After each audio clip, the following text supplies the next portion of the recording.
రాకాలోకంకి స్వాగతం. ఈ కంటెంట్ మీకు నచ్చినట్టయితే లైక్ చేయండి, మీ బంధుమిత్రులకి షేర్ చేయండి. ఇప్పటి వరకు సబ్స్క్రైబ్ చేసుకోకపోతే సబ్స్క్రైబ్ బటన్ని నొక్కండి. అదేవిధంగా బెల్ ఐకాన్ని కూడా తప్పనిసరిగా నొక్కండి. జై హింద్ మిత్రులారా. మహారాష్ట్ర రాజకీయాల దిగ్గజం, మరాఠా రాజకీయాల కేంద్ర బిందువు, మహారాష్ట్రలో గత 6-7 సార్లుగా ఉప ముఖ్యమంత్రిగా కొనసాగుతూ వస్తున్నటువంటి constant deputy chief minister, Nationalist Congress పార్టీకి సంబంధించినటువంటి అధికారిక వర్గం ఏదైతే చీలిక వర్గం ఏదైతే ఉందో ఎన్సీపీ, అజిత్ పవార్ వర్గము, దాన్ని అఫీషియల్ ఎన్సీపీ అంటారు. అఫీషియల్ సింబల్ కూడా దానికే ఉంది. దాని అధినేత అయినటువంటి అజిత్ దాదా పవార్ బుధవారం ఉదయమే ఒక విమాన దుర్ఘటనలో మరణించారు. చాలా దుఃఖకరమైనటువంటి దుర్ఘటన. ఎందుకంటే ఆయన ముంబై నుంచి 8:10 ప్రాంతంలో బయలుదేరారు. 8:50 సమయంలో ల్యాండింగ్ చేసే సమయంలో, టచ్ డౌన్ చేసే సమయంలో సమస్యలు తలెత్తడంతో విమానము సరైన రీతిలో ల్యాండింగ్ జరగలేదు. పర్యవసానంగా పెద్ద ఎత్తున క్రాష్ జరిగింది. ఈ క్రాష్లో భారీ ఎత్తున నిప్పులు చెలరేగినాయి, మంటలు చెలరేగినాయి. దానిలోనే మొత్తము విమానంలో ప్రయాణిస్తున్న వాళ్ళందరూ కూడాను సజీవ దహనం అయిపోయి ఉంటారని చెప్పి భావిస్తున్నారు. దర్యాప్తులు కొనసాగుతున్నాయి. ఏదేమైనప్పటికీ మహారాష్ట్ర రాజకీయాలకు ఇది చాలా పెద్ద షాక్. ఎందుకంటే శరద్ పవార్ యొక్క నమ్మిన బంటుగా దశాబ్దాల పాటు పనిచేసినటువంటి వ్యక్తి, ఎన్సీపీ రాజకీయాలను తన అధీనంలో ఉంచుకుని పూర్తిగా పార్టీ వ్యవస్థపైన పట్టు సంపాదించినటువంటి వ్యక్తి, అదేవిధంగా 6-7 సార్లుగా పృథ్వీరాజ్ చౌహాన్ నుంచి దేవేంద్ర ఫడ్నవీస్ వరకు ఉన్నటువంటి అనేక మంది ముఖ్యమంత్రుల క్రింద ఆయన డిప్యూటీ చీఫ్ మినిస్టర్గా పనిచేశారు. కాబట్టి మహారాష్ట్రకు సంబంధించినటువంటి ప్రభుత్వ పనితీరు, ఇటువంటి అంశాల మీద కూడాను చాలా విపులమైన కూలంకషమైనటువంటి అవగాహన ఉన్నటువంటి రాజకీయవేత్త. ముఖ్యంగా మరాఠా రాజకీయాలకు చిట్ట చివరి 2 ప్రధాన నాయకుల్లో శరద్ పవార్ ఒకరు, రెండవది అజిత్ దాదా పవార్. కాబట్టి ఆయన మృతి ఖచ్చితంగా రాష్ట్రమంతటా కూడాను ఒక రకంగా షాక్కి గురి చేసింది. మహారాష్ట్ర మొత్తం శోకంలో మునిగిపోయింది. అయితే సహజంగానే ఇటువంటి హఠాన్ మరణాలు ఏవైతే ఉన్నాయో, ఈ హఠాన్ మరణాలను రాజకీయంగా తమకు అనుకూలంగా ఉపయోగించుకునేందుకు దురదృష్టవశాత్తు రాజకీయ శక్తులు ప్రయత్నం చేస్తున్నాయి.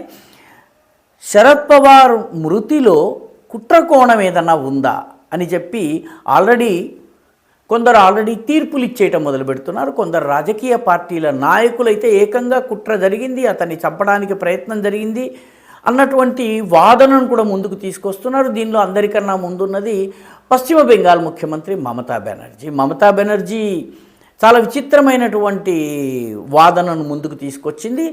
ఆయన బీజేపీ పక్షం నుంచి, కూటమి నుంచి వైదొలగి శరద్ పవార్తో చేతులు కలపడానికి ప్రయత్నిస్తున్నారు కాబట్టి ఆయనని చంపడం జరిగింది, ఆయన మరణం వెనుక కుట్ర ఉంది అన్నటువంటి వాదనను ఆమె తెర మీదకి తీసుకొచ్చారు.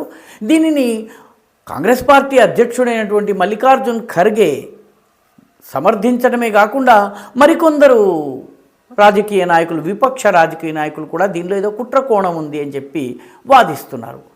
వాస్తవానికి ఈ రకమైనటువంటి కుట్రే గనక ఉన్నట్టయితే ఎవరికి లాభం? భారతీయ జనతా పార్టీకి ఒక రకంగా అజిత్ పవార్ అవసరం తీరిపోయింది. ఎందుకంటే అజిత్ పవార్ సహాయం లేకుండానే ఈరోజు రాష్ట్రంలో బీజేపీ ప్రభుత్వం కొనసాగుతోంది. బీజేపీ కేవలము ఆయనతో ముందస్తుగా చేసుకున్న ఒప్పందాల్లో భాగంగానే ఆయనకి ఉప ముఖ్యమంత్రి పదవినిచ్చింది. ఇటీవల జరిగినటువంటి మున్సిపల్ కౌన్సిల్స్కి సంబంధించినటువంటి ఎన్నికలు ఏవైతే జరిగినాయో, మున్సిపల్ కౌన్సిల్స్, మున్సిపల్ కార్పొరేషన్ల ఎన్నికల్లో ఉప ముఖ్యమంత్రిగా ఉంటూనే ఆయన శరద్ పవార్తో కలిపి కూటమి కట్టారు. కూటమి కట్టి 2 ఎన్సీపీలు కలిసి పోరాటం చేసినాయి. కాబట్టి 2 ఎన్సీపీలు అంటే ఎన్సీపీ శరద్ పవార్, ఎన్సీపీ అజిత్ పవార్లు కలిసి పోటీ చేసినా కూడా వాస్తవానికి వాటి పర్ఫార్మెన్స్ చాలా ఘోరంగా ఉంది. శరద్ పవార్ గ్రూపు మొత్తం రాష్ట్రంలో 36 కార్పొరేషన్ వార్డులను గెలుచుకోగలిగితే అజిత్ పవార్ గ్రూపు 140 చిల్లర సీట్లను గెలుచుకుంది. నిజానికి అజిత్ పవార్కి ఒక 10-20 అటు ఇటుగా మజ్లిస్ ఇత్తెహాదుల్ ముస్లిమీన్కి వచ్చినటువంటి సీట్లు దాదాపుగా ఒకే స్థాయిలో ఉన్నాయి. ఎంఐఎంకి దాదాపు 110 to 120 మధ్యలో వస్తే వార్డులు, అజిత్ పవార్కి 136-37 ఈ రేంజ్లో వచ్చినాయి. పర్యవసానంగా ఇద్దరూ కలిసి పోటీ చేసిన కూడాను వాళ్ళకి గత వైభవం వచ్చేటటువంటి సూచనలు లేవు. ఆయన ఇప్పటికీ ఉప ముఖ్యమంత్రిగా కొనసాగుతున్నారు. బీజేపీ నుంచి బయటకి రావాలనుకుంటే ఆయన రావాలి తప్ప బీజేపీ ఆయనని బయటకు పంపించాడు, బీజేపీ కూటమి ఆయనని బయటకు పంపించే సూచనలు కానరావటం లేదు. కాబట్టి దీనివల్ల ఆయన ఉన్నా లేకున్నా పార్టీతో కలిసినా కలవకపోయినా బీజేపీకి పెద్దగా లాభం లేదు. శరద్ పవార్తో కలవడం వల్ల శరద్ పవార్కి వస్తున్నటువంటి లాభం కానీ పెద్దగా నష్టం కానీ ఏమీ లేదు.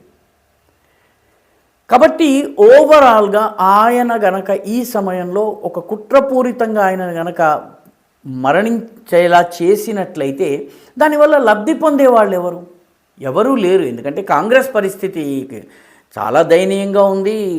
శరద్ పవార్ కానీ ఉద్ధవ్ ఠాకరే కానీ వీళ్ళెవరు కూడాను ఆయన వల్ల మృతి వల్ల లబ్ధి పొందేవాళ్ళు లేరు. కాబట్టి కుట్ర కోణము ఉండే అవకాశము లేదు.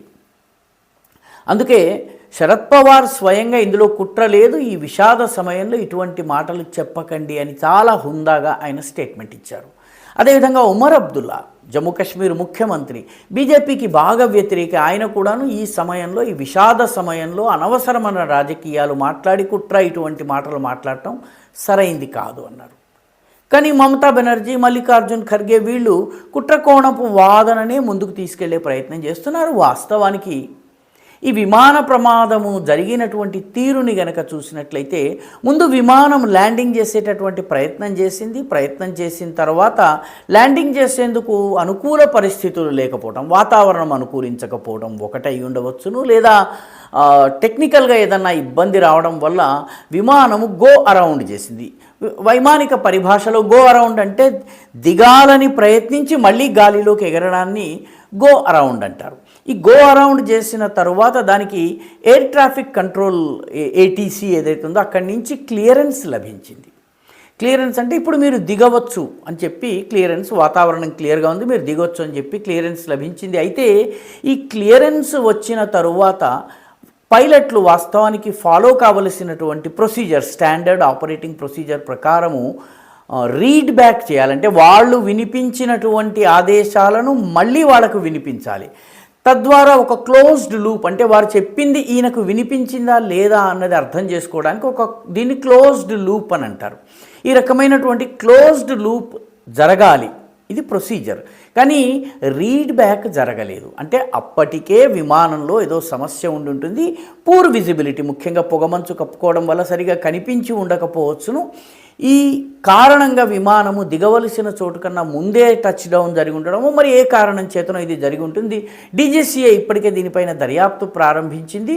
పూర్ విజిబిలిటీ ఒక కారణం కావచ్చునేమోనన్నటువంటి సందేహాన్ని పౌర విమానయాన శాఖ మంత్రి అయినటువంటి రామ్మోహన్ నాయుడు ఇప్పటికే వెలిబుచ్చారు. మొత్తానికి దర్యాప్తు జరుగుతుంది. అయితే ఇక్కడ కుట్రకోణం గురించి మాట్లాడటం మాత్రం నిజంగా విషాదకరము. ఇటువంటి జాతీయ విషాదాలు జరిగిన సమయంలో రాజకీయ నాయకులు కనీసము కుట్రకోణాలు రాజకీయంగా తమ యొక్క రొట్టెల్ని ఆ నిప్పుల్లో కాల్చుకునేటటువంటి, కాలుతున్న చితిలో రొట్టెల్ని కాల్చుకునేటటువంటి దురదృష్టకరమైనటువంటి ధోరణిని విడనాడవలసినటువంటి అవసరం ఉంది. దర్యాప్తు జరుగుతుంది. దర్యాప్తులో కుట్రకోణం ఉన్నట్లయితే ఏం చేయాలి అన్నది ప్రభుత్వం నిర్ణయిస్తుంది. ఏ కుట్రకోణము గనక లేకపోయినట్లయితే అసలు దుర్ఘటనకి కారణం ఏంటి? ఎందుకంటే ఈ విమానాన్ని విఐపీలు ఎక్కువగా ఉపయోగిస్తారు, సినీ నటులు, ఇండస్ట్రియలిస్టులు, అదేవిధంగా రాజకీయ నాయకులు, ప్రధాన రాజకీయ నాయకులు ఉపయోగిస్తారు. కాబట్టి వీటి భద్రత, మిగతా స్టాండర్డ్ ఆపరేటింగ్ ప్రొసీజర్స్ వీటిపైన ఫోకస్ ఉంటుంది. ఇక శరద్ పవార్ వెళ్ళింది కూడా మామూలు పని కోసం కాదు. వచ్చే నెలలో జరగబోయేటువంటి జిల్లా పరిషత్ ఎన్నికల్లో పార్టీ పొజిషన్ని మెరుగుపరిచేందుకు, పార్టీకి చాలా కీలకమైనటువంటి బారామతి, సతారా ఈ ప్రాంతాల్లో ఆధిపత్యాన్ని నిలుపుకునేందుకు బుధవారం నాడు ఆయన 4 సమావేశాలు, కీలకమైన సన్నాహక సమావేశాల్లో పాల్గొనాల్సి ఉండింది. దుర్ఘటన వల్ల అవి సహజంగానే స్వాభావికంగానే రద్దయిపోయినాయి. కాబట్టి ఆయన జిల్లా పరిషత్ ఎన్నికలను దృష్టిలో పెట్టుకుని ఆయన అక్కడికి వెళ్ళారు. ఇప్పుడు ముఖ్యమైనటువంటి ప్రశ్న ఏంటంటే శరద్ పవార్ తరువాత అజిత్ పవార్ తరువాత ఈ పార్టీ పగ్గాలు ఎవరు చేపడతారు అన్నది ఒక ముఖ్యమైనటువంటి ప్రశ్న. ఆయన భార్య అయినటువంటి సునేత్రా పవార్ పార్టీ నాయకత్వం వహించే అవకాశాలు ఉన్నాయి. సునేత్రా పవార్ గతంలో 2019 లోక్సభ ఎన్నికల్లో సుప్రియా సూలే పైన పోటీ చేసి ఓడిపోయారు. రాజకీయాల్లో పెద్ద అనుభవం కూడా లేదు. అదేవిధంగా మాజీ ఉప ముఖ్యమంత్రి అయినటువంటి ఛగన్ భుజ్బల్ కానీ సునీల్ తత్కరే కానీ వీళ్ళిద్దరు కూడా సీనియర్ నాయకులు, రాజకీయం తెలిసిన నాయకులు, పట్టున్నటువంటి నాయకులు. ఛగన్ భుజ్బల్ వాస్తవానికి ఓబీసీ వర్గానికి చెందినటువంటి వారు. కాబట్టి ఓవరాల్గా ఏం జరుగుతుందన్నది వీళ్ళిద్దరి చేతుల్లోకి పగ్గాలు వస్తాయి, లేకపోతే ప్రాంతీయ పార్టీలన్నింటిలో ఉన్నట్టుగా కుటుంబ పాలనే కొనసాగి సునేత్రా పవార్ కానీ లేకపోతే కుమారుడైనటువంటి అజిత్ పవార్ కుమారుడైనటువంటి పార్థ పవార్కి పగ్గాలు రావచ్చు. ఆయనకి ఇద్దరు కుమారులు, పార్థ అండ్ జయ్. అయితే పార్థ 2019లో మావల్ లోక్సభ స్థానం నుంచి పోటీ చేసి ఓడిపోయారు.